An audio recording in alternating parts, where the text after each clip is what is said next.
రవికిరణ్ గారు రవికిరణ్ గారు ఓకే అండి, ఇప్పుడు వినిపిస్తుంది రవికిరణ్ గారు, చెప్పండి. ఓకే ఓకే వాసుదేవన్ గారు, ముందుగా మీకు తోటి ప్యానలిస్టులకి 99 టీవీ వీక్షకుల శుభోదయం అండి. మనం ఎప్పుడు అప్రమత్తంగా ఉండవలసిన అవసరం ఉందండి. ప్రమాదాలు చెప్పు జరగవు కాబట్టి తప్పనిసరిగా నిఘా వ్యవస్థ కట్టుదిట్టంగా ఉండి చేయవలసిన అవసరం అయితే ఉంది. ఎందుకంటే ఇటీవల కాలంలో మనం చూస్తాం ఏ రకంగా, నిన్న ప్రధానమంత్రి నరేంద్ర మోడీ గారు కూడా చెప్పారు, దేశ విచ్ఛిన్నర శక్తులు యాక్టివేట్ అయిపోయారు. ఏ రకంగా బయట ఉన్నటువంటి విదేశాల్లో రాహుల్ గాంధీ గారు ఏ రకమైనటువంటి వ్యక్తులతో కలుస్తున్నారు, ఏ రకమైన వ్యాఖ్యలు చేస్తున్నారు, అలాగే దాని తగ్గట్టు ఇక్కడ ఉన్నటువంటి టూటీ బ్యాచ్ కావచ్చు, లేకపోతే దేశ విచ్ఛిన్న శక్తులు కావచ్చు యాక్టివేట్ అయ్యాయి. సో దేశాన్ని విచ్ఛిన్నం చేసే కుట్ర జరుగుతుందని చెప్పి ప్రధానమంత్రి నరేంద్ర మోడీ గారు చెప్పారు. కాబట్టి తప్పనిసరిగా ఇటువంటి చర్యలు ఏదో రకంగా డిస్టర్బ్ చేయాలి. కాశ్మీర్లో ఎన్నికలు జరుగుతున్నాయి, ఏదో రకంగా డిస్టర్బ్ చేయాలనే యాక్టివిటీస్ దేశ విచ్ఛిన్న శక్తులు పెరిగాయి. సో ఎవరు అప్రమత్తంగా ఉండవలసింది. అయితే ప్రధానంగా మనం వైసీపీ యొక్క ఫేక్ ప్రచారం, ఇప్పుడు గుమ్మడి సంజయ్ రాణి గారి అంశం ఆల్రెడీ మిత్రులు చెప్పారు. అయితే నేను చెప్పేది ఏంటంటే, పని కట్టుకొని లేని విషయాలు ఉన్నట్టుగా ఒక భ్రమ కల్పించే ప్రయత్నం వైసీపీ సోషల్ మీడియా కావచ్చు, మెయిన్ స్ట్రీమ్ మీడియా చాలా పని కట్టుకు చేస్తారు. ఈ రోజు పతాక శీర్షిక చూడండి, కాదంబరి జత్వాని ఆమె ఒక మాయలేడి, ఆమె హనీ ట్రాప్ చేస్తుంది, అనేక రాష్ట్రాల్లో ఆవిడ మీద కేసులు ఈ రోజు కూడా రాశారు. ఆవిడ గత 10 రోజులు చెప్తుంది, నా మీద ఈ 2 కేసులు తప్పితే ఏదన్నా ఒక కేసు ఇతర రాష్ట్రంలో ఉంటే, ఎఫ్ఐఆర్ ఉంటే దమ్ముంటే చూపించండి, మీ పేపర్లో ప్రింట్ చేయండి అంట. చేయరాలు. ఆవిడ 50 కోట్ల డిఫర్మేషన్ సూట్ కూడా వేసింది. దానికి సమాధానం చెప్పకపోతే మీ మీద చర్యలు తీసుకుంటారు. అయినా సరే వీళ్ళు ఆగట్లేదు. ఫేక్ ప్రచారం. నిన్న చూడండి, ప్రపంచ బ్యాంకు అమరావతి మునిగిపోతుందని చెప్పింది, అయినా సరే మేము అక్కడే కడతామని నారాయణ గారు అనన మాటలు అన్నారన్నట్టుగా పతాక శీర్షికలో రాసేశారు.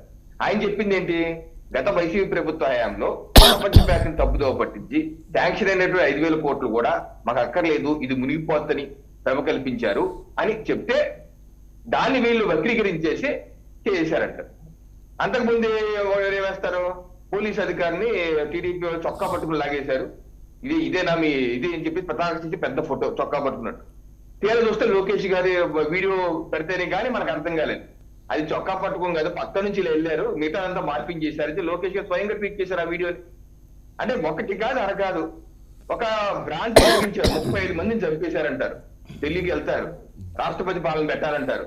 కనీసం అక్కడ ఫోటోలు వేయాలి, మీ పేపర్లో ఫోటో వేయి, పేరు వేయి, ఏ ఊరు వేయి, చెప్పు మాకు, మేము విచారణ చేస్తాం కదా అని చెప్పి ముఖ్యమంత్రి గారు హోంమంత్రి గారు ఉంటే ఒక్కడ మాట్లాడడం హిట్ అండ్ రన్, బురద జల్లేయటం పారిపోవటం, బురద జల్లేయటం పారిపోవటం, అను నిత్యం ఒకటి కాదు అను నిత్యం ఇదే పని చేస్తున్నారు ఫేక్ మీడియా, ఫేక్ ప్రచారం.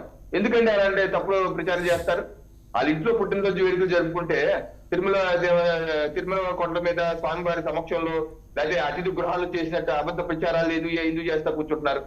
ఈ రకమైన ఫేక్ ప్రచారం చేసి 2019 అధికారంలోకి వచ్చారు. ఆ పింక్ డైమండ్ లోకేష్ గారి మంచం మీద ఉంది, లేకపోతే చంద్రబాబు నాయుడు ఇంట్లో దాచుకున్నారని చెప్పి అన్నారు. పోనీ మీరు అధికారంలోకి వచ్చాక ఆ పింక్ డైమండ్ మీద విచారణ చేసి వాళ్ళ ఇంట్లోంచి రాబట్టారా అంటే అది లేదు.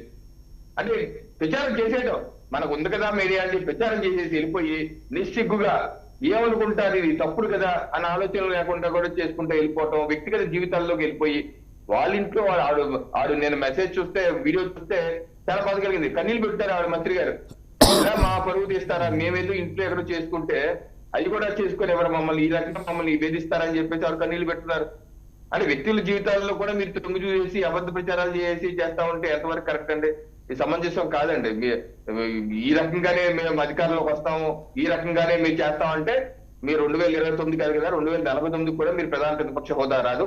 దయచేసి కన్స్ట్రక్టివ్ గా ఉండండి, మీకు ఉన్నటువంటి ప్రింట్ ఎలక్ట్రానిక్ మీడియాకి కన్స్ట్రక్టివ్ ఉపయోగించుకోని చెప్పి నేను మాత్రం విజ్ఞప్తి చేస్తాను వాసుదేవన్ గారు.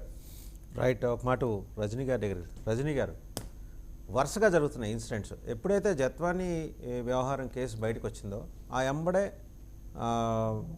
జానీ మాస్టర్ది వస్తుంది. జానీ మాస్టర్ది కొంచెం ఆ కేసు నడుస్తుందనగానే మళ్ళీ ఎంబడే త్రివిక్రమ్ శ్రీనివాస్ వచ్చేస్తాడు లైన్లోకి.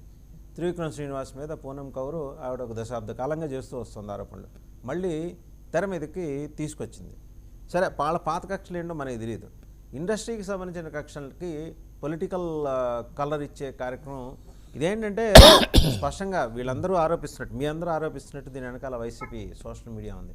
ఒకటి మాత్రం అప్రిషియేట్ చేయాలి ఏంటంటే 3 పార్టీలు కలిసి సమర్థవంతంగా చేయాల్సిన సోషల్ మీడియా వ్యవహారాన్ని వైసీపీ నెగిటివ్ కోణంలో దాన్ని తన మీద తీసుకొచ్చి గందరగోళం పెట్టే ప్రయత్నం అయితే చేస్తోంది. అది ఎస్టాబ్లిష్. త్రివిక్రమ్ శ్రీనివాస్కి పూనం కౌర్ వ్యవహారం పూర్తిగా ఇండస్ట్రీలో జరుగుతున్న కాస్టింగ్ కౌచ్కి సంబంధించింది. దానికి పొలిటికల్ కలర్ ఎందుకు ఇస్తున్నారు, జానీ మాస్టర్ వ్యవహారానికి పొలిటికల్ కలర్ ఎందుకు ఇస్తున్నారు, నాగబాబుని ఎందుకు ఈ కాంట్రవర్సీలోకి లాగే ప్రయత్నం చేస్తున్నారు. ఏదో మొత్తానికి ఏంటంటే డీస్టెబిలైజ్ చేసే కార్యక్రమం ఒకటి స్పష్టంగా నడుస్తోంది. సోషల్ మీడియానే ప్రధాన భూమిక పోషిస్తుంది. అవునా కాదా? సార్ 100% డైవర్షన్ పాలిటిక్స్ లో దిట్ట గౌరవ్ జగన్ రెడ్డి గారు. మీరు ఇందాకన్న కాదంబరి జత్వాని గారి కేసు మైనర్ థింగ్, అది కంప్లీట్ అయిపోయింది. ఇంకా సీరియస్ ఇష్యూ ఏముందో ఒక్కసారి గమనించండి. బోట్ల తొలగింపు, బోట్లకు అయ్యే ఖర్చు, లేకపోతే అసలు బోట్లు పంపించిన